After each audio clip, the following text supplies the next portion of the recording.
Will machines ever run man?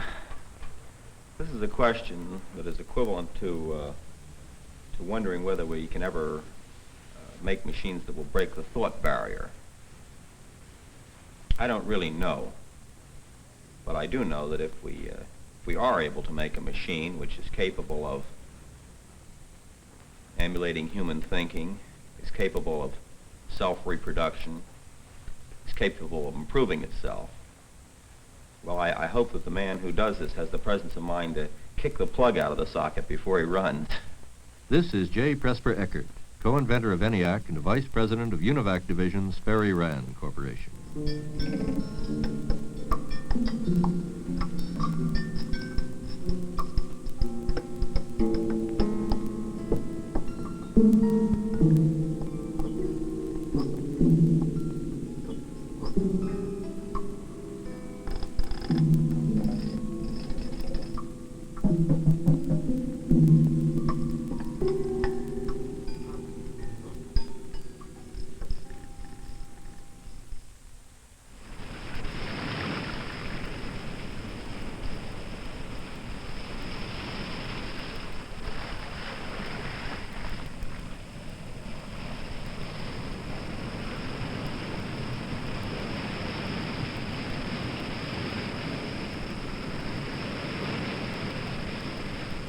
As far as we know, ever since the human race came into existence, men always had some kind of knowledge about the world and themselves, which enabled them to survive in what are often difficult, if not hostile, environments.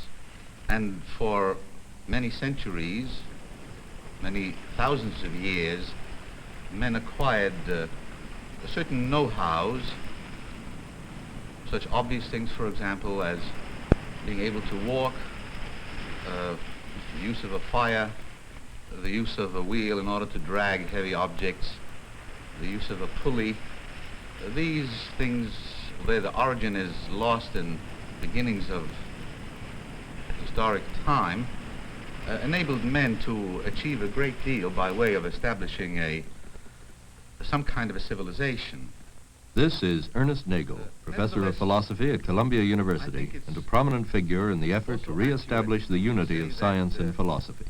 For the most part, these habits, well, as long as men remained in a certain kind of environment or the environment didn't change, but that as soon as some fresh problem arose, the traditional habits no longer served to enable men to achieve even a moderate kind of existence.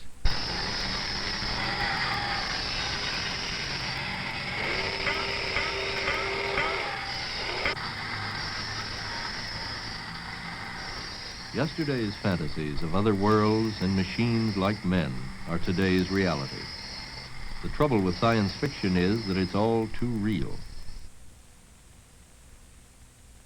If you suggest to a child today that we are going to be able to go to the moon and back, that we're going to be able to write music with machines, be able to paint pictures with machines, that we'll be able to transfer our bodies through space and recreate them at another point, they're not stunned. They view this type of science fiction as clearly derivable out of the world in which they live.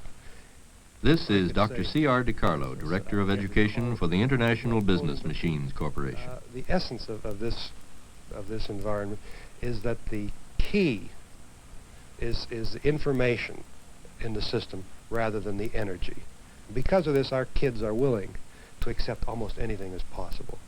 Now, of course, this gives us a problem in that we become at once very blasé about the most exciting events on the one hand, and on the other we develop a ready expectation of the good life with no effort. It's as though you simply put the crank in, spend enough dollars, and if you want a trip to the moon, your ticket should be ready in a matter of hours.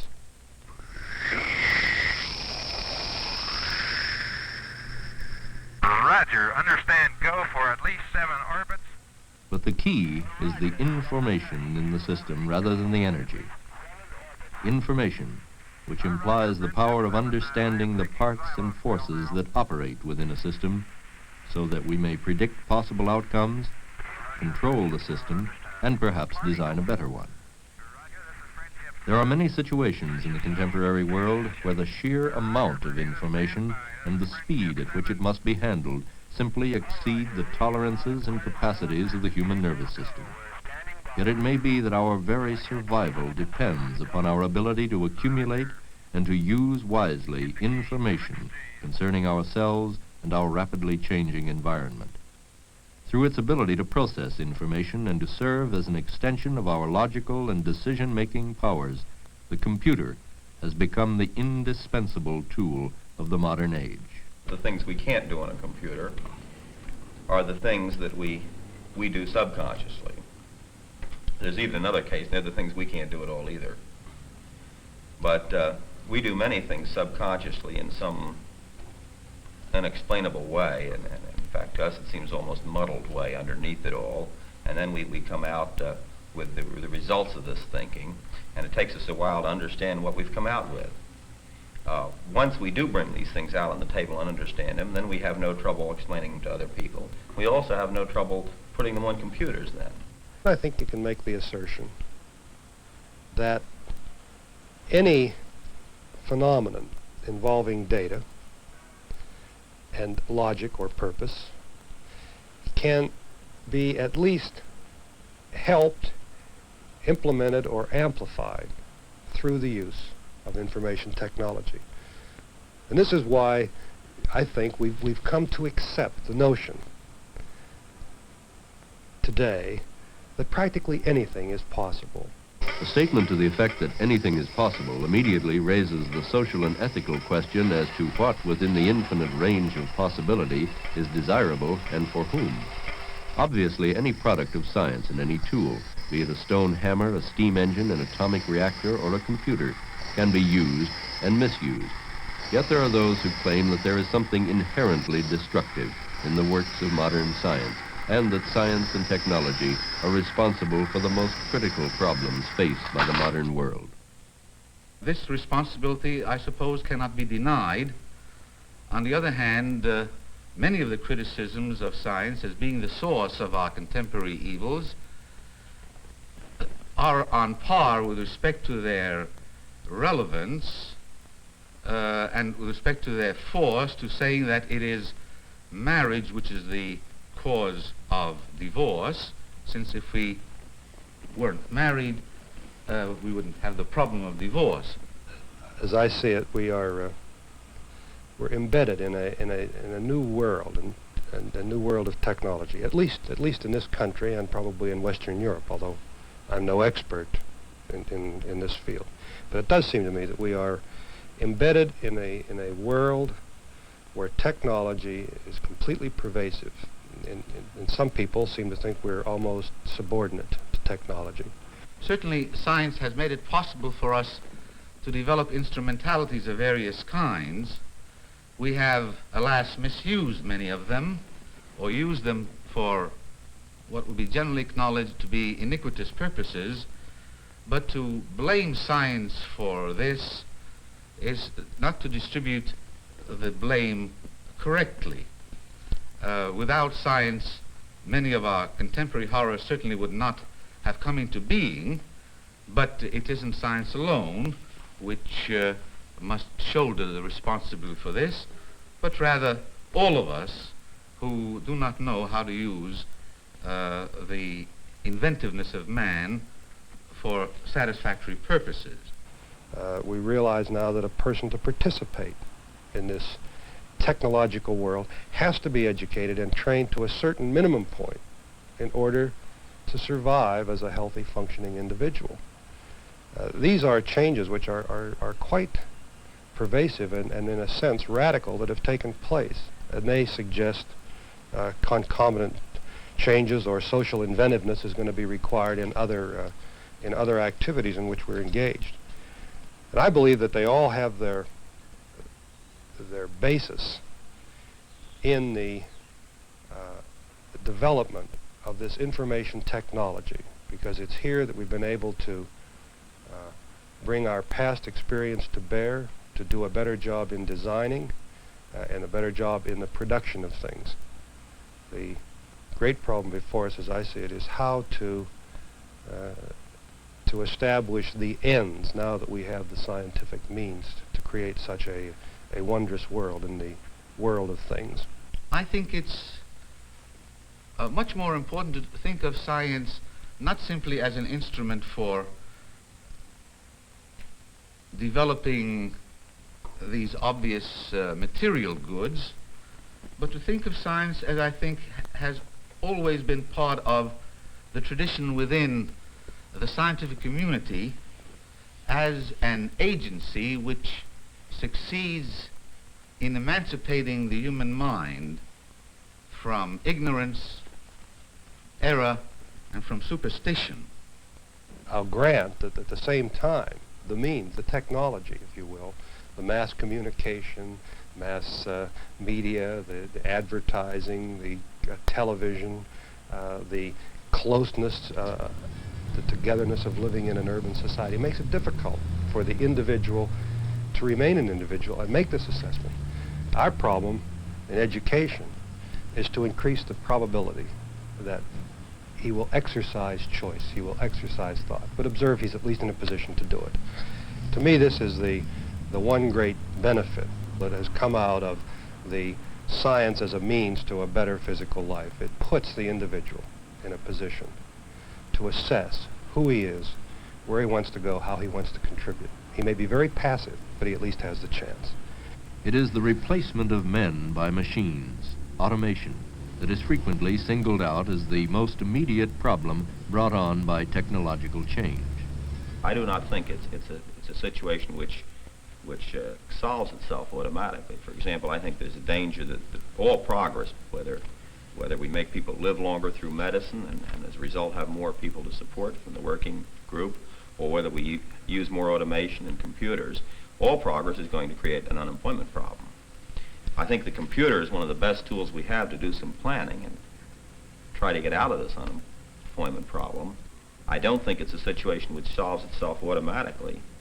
In the farms, in the last 35 or 40 years, in the United States, we have gone down to 40% of the number of farmers and now turn out 2.5 times as much food. In other words, we turn out 5 times as much food per man on a farm now as we did 35 or 40 years ago. This has created unemployment problems on the farm. And we've solved this problem on the farm by giving subsidies.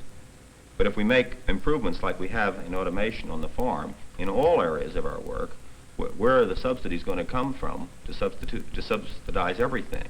You can't subsidize everything from everything else. And therefore, I think we have to solve these problems in the future and not just pretend that they're self-equalizing or self-solving. They don't seem to be. I think we have before us several important decisions to make. Number one is with the increasing amount of productivity in our physical plant. How shall we operate to guarantee the greatest number of things and services to people? Should we try to work fewer hours and have more people work? Should we try to find new products, new markets, and new services to take up the increase in productivity? Should we develop more concern for new human activities, such as an enormously increased attention to education, to culture, that is, the things of a culture, music, art. These types of decisions of the allocation of our energy and our resources, I think, underlie the current attention that's being paid to the problem of automation and technological change, unemployment, the uses of leisure time. But observe that underlying all of these problems is the concept of great gain in productivity through technology and the uses of those gains in attaining social purpose. Now, I think that it's inevitable that as we become bigger, as our people live closer together, that we're going to have the necessity for a more planful consideration of the introduction into change.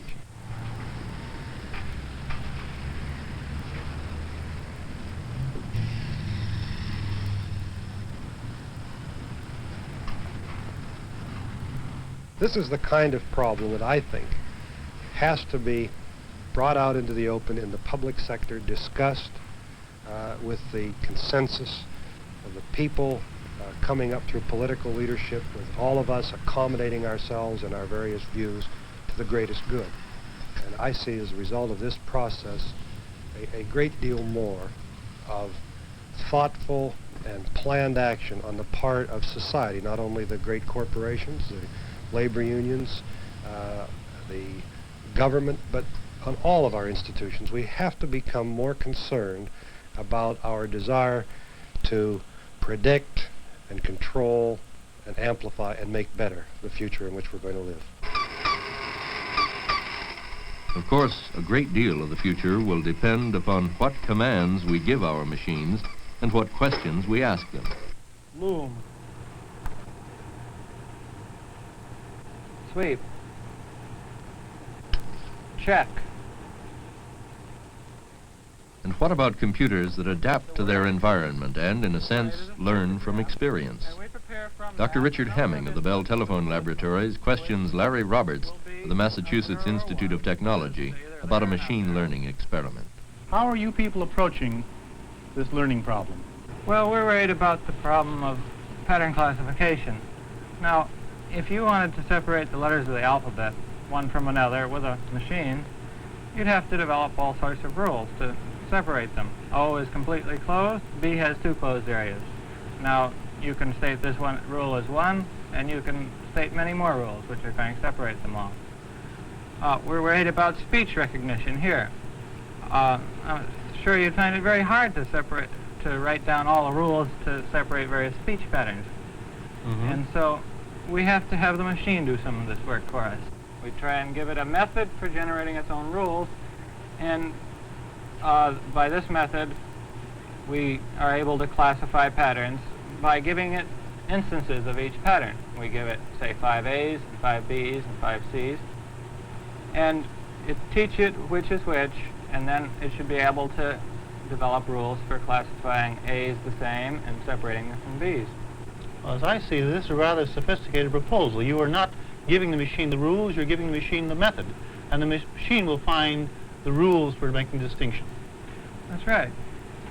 The rules themselves may be just represented in terms of numbers in the machine, but the machine has to interpret them and change them as you get new input. So here we have a program which improves with age. That is, the more it sees, the better it does. And it develops better rules for separating the patterns. Wouldn't this be rather time-consuming on a machine to carry out such a program? Well, we see how long it takes humans. It takes about 10 or 20 years before they've learned too much by teaching. So we hope to install enough by our knowledge directly so they can learn and improve faster than normal teaching. But we expect it to take 10 or 20 years like the human does to really get fairly far along.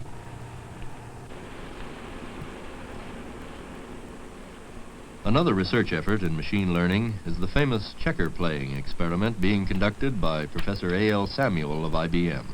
I'm interested in the problem of machine learning. This is an attempt to write a program which causes a computer to improve its performance as a result of its experience.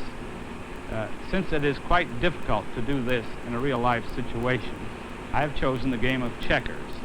This is a program which causes the computer to play checkers and to profit from its playing experience so that with time it plays a better and better game of checkers. Now, I can demonstrate this. I just made the move 1 to 5. I enter this move, instruct the computer as to this move by entering 2 keys and pushing a start button, which causes the computer to accept the move and print it on the printer. It then is computing, these lights are flickering, it is computing its best move on the basis of this information. When it has completed this move, this light comes on, showing that it's stopped and the move will be displayed on these numbers, which duplicate the numbers appearing on the board. It has moved. Its move was 2925. I enter its move, 2925. Obviously, we hope that in the long-range future, we can use these same principles in real-life situations. At the moment, this is a pure research problem. However, it is not unreasonable to think that in many situations, we will be able to apply these problems. In a speech presented during a session on the computer of the future held at the Massachusetts Institute of Technology, Norbert Wiener, Institute Professor Emeritus, made this comment about learning machines. Don't suppose for a moment, at least I don't, I'm not naive enough to suppose that the International Business Machines Corporation made this machine to play checkers. It made this machine as a working model of decision-making machines. The fact that that machine can defeat the man that programmed it, even if he can catch up with it later, means that the fact that you've made such a machine does not give you completely effective control over it. If you had that, you would not have let it beat you. Now, this is very important. Such a machine in certain decision situations can be very useful. Such machines could conceivably be used to play other games than checkers, the business game, the war game, the game of determining when to press the button for Armageddon, for the thermonuclear war.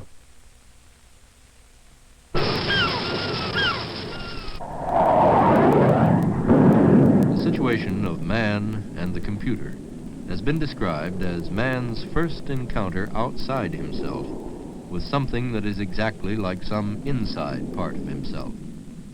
And what does this mean with respect to man's view of himself? Dr. Richard Hamming commented, It's the intellectual aspect of the computer revolution, which is far more important in the long run than material aspects. It is going to change our view of the world, our view of ourselves. I think this is far more important than the fact that machines will also change the way we live. and the change may go even deeper into an understanding of the life process itself.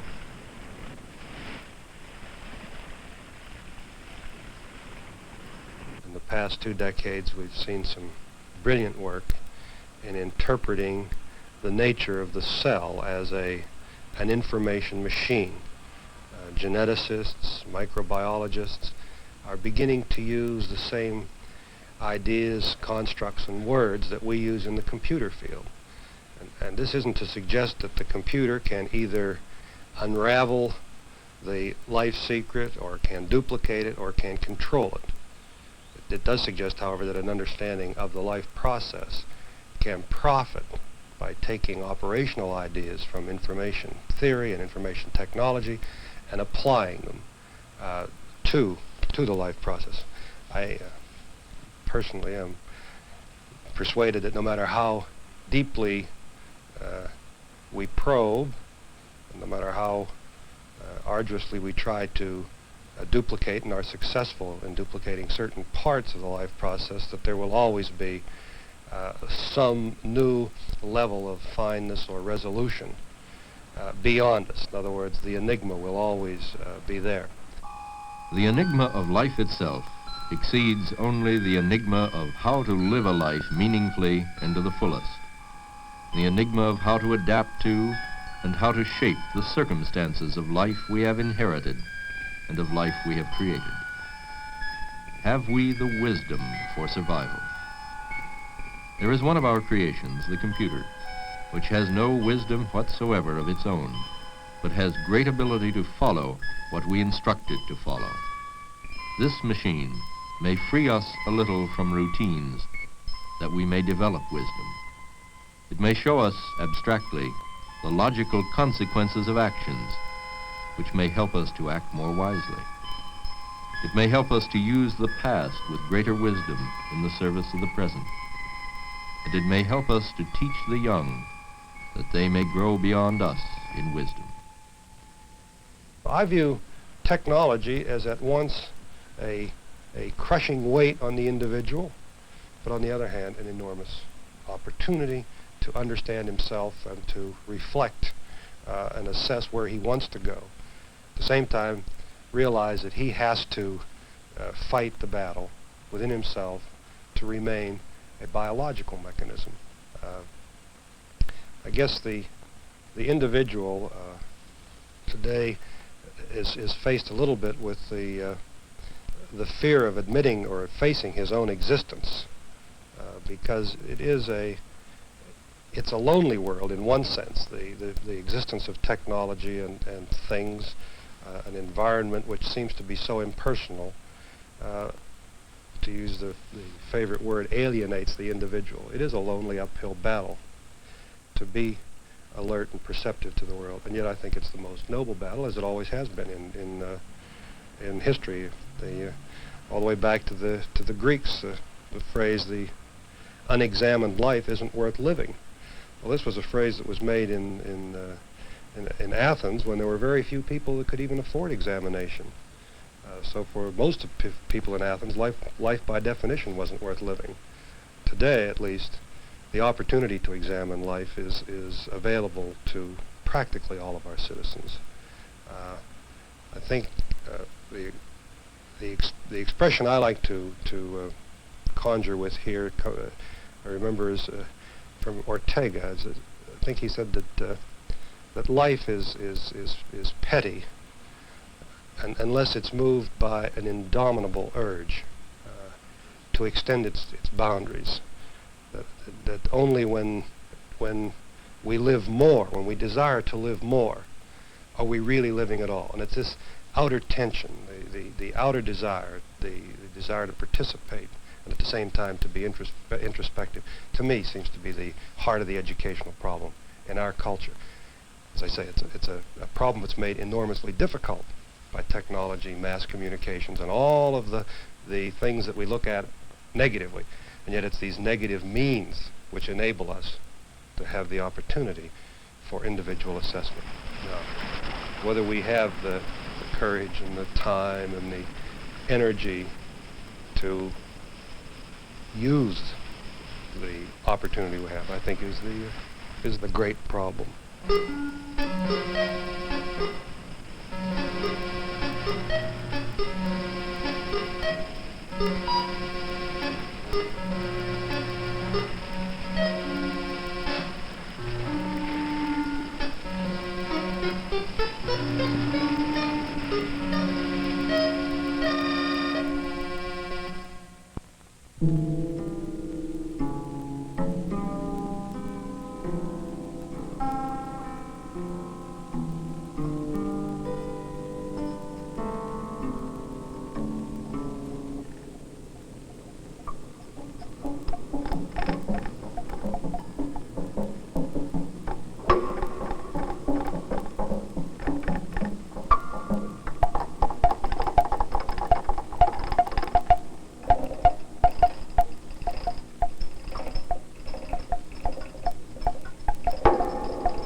Our thanks also to NASA and to the MIT Press for the statement by Norbert Wiener, which appears in the book Management and the Computer of the Future.